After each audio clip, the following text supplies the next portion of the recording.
Hello friends,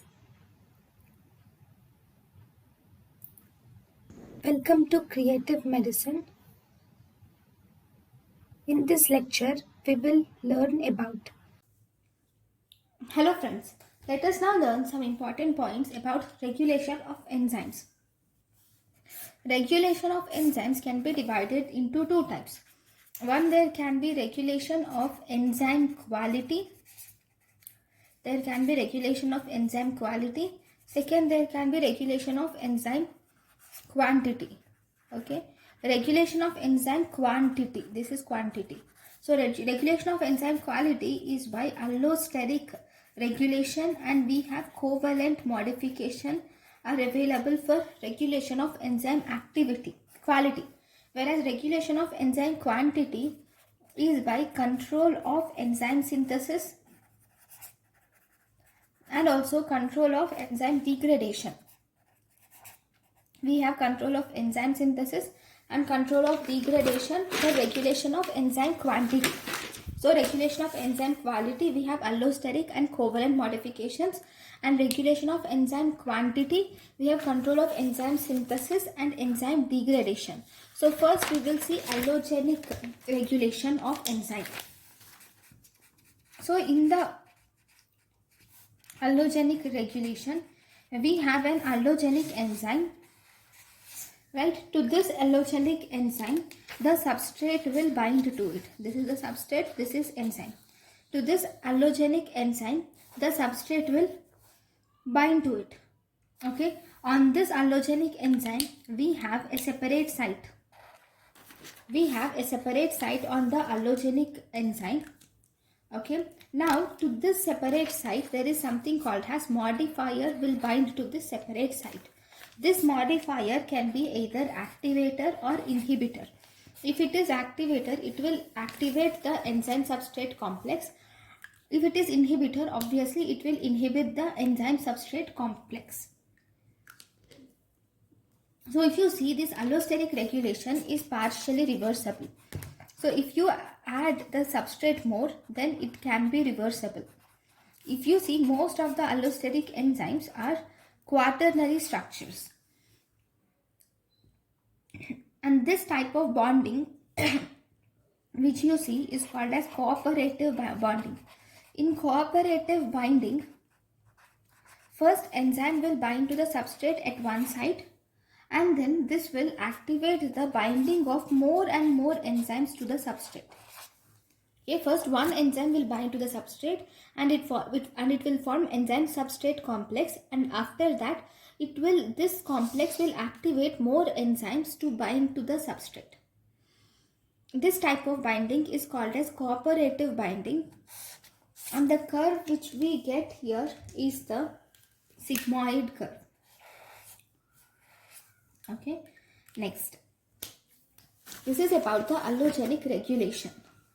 So we will see the examples for this. Okay, if you see the examples, we will see the enzymes and their activators and inhibitors. So for the enzyme ALA synthase, the allosteric inhibitor is heme.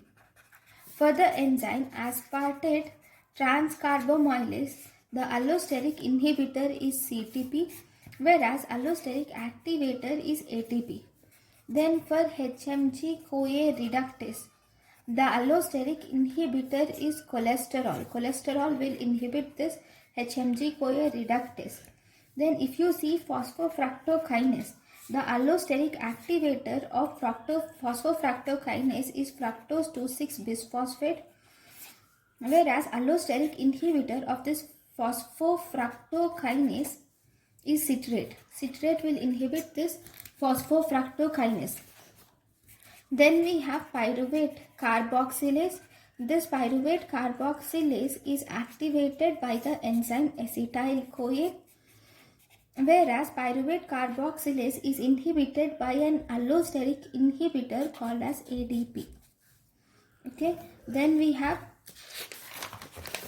acetyl carboxylase. This acetyl-CoA carboxylase is inhibited by the allosteric inhibitor, that is acyl-CoA, whereas it is activated by the allosteric activator, which is citrate. Whereas citrate synthase, this citrate synthase is inhibited by the allosteric inhibitor, which is ATP. Then we have carbamoyl phosphate synthase 1. This carbamoyl phosphate synthase 1 is activated by the allosteric activator N-acetyl glutamate, and we have glutamine. Okay, then we have carbamoyl phosphate synthase 2. This carbamoyl phosphate synthase 2 is allosterically activated by PRPP, whereas this carbamoyl phosphate synthase 2 is inhibited by UTP. So these are the different enzymes which are activated and inhibited. Now this is about allosteric modification.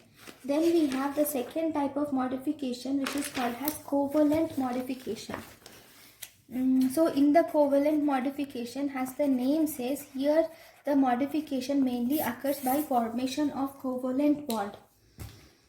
So the covalent bond which is formed here can be of two types. One, it can be reversible or it can be irreversible.